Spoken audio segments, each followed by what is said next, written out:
you guys smash like. That helps the algorithm to make sure more people see this. And the most likable character in this story is Diana Quick's character of Laura. And we don't even get her last name.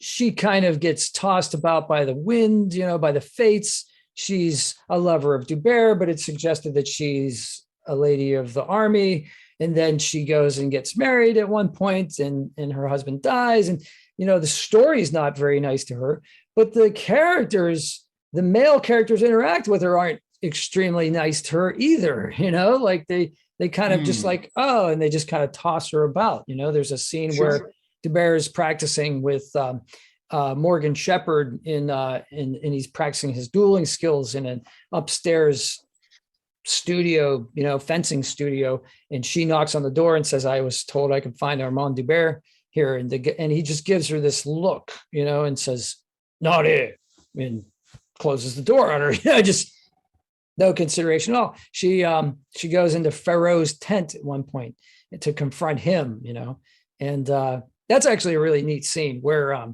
Ferrot actually pretends that someone else is him when she asks, and he avoids her. And then when she finds out who it actually is, he draws his sword when he finds out that she's Armand Dubert's woman, so to speak.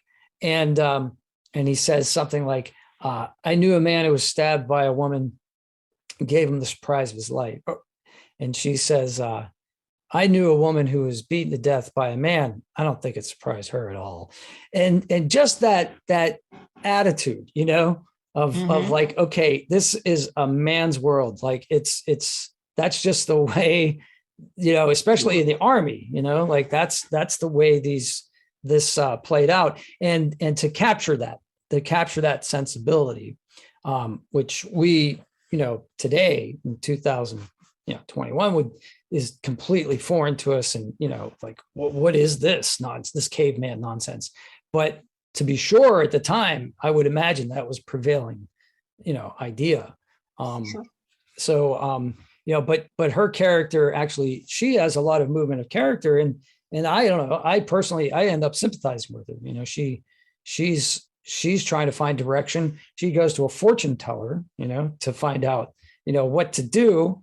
She presents like a card from the tarot deck, the moon, and it has an illustration of two dogs and a road. And she's like, oh, I have to take the path between the two dogs, meaning to her, Ferrot and Dubert, and the fortune teller says, well, this is a path you have to walk alone, and like most good fortune tellers, doesn't really tell her anything. And she says something like, oh, you have to answer your own questions now, you're alone. And like, what a cop out, like a bit.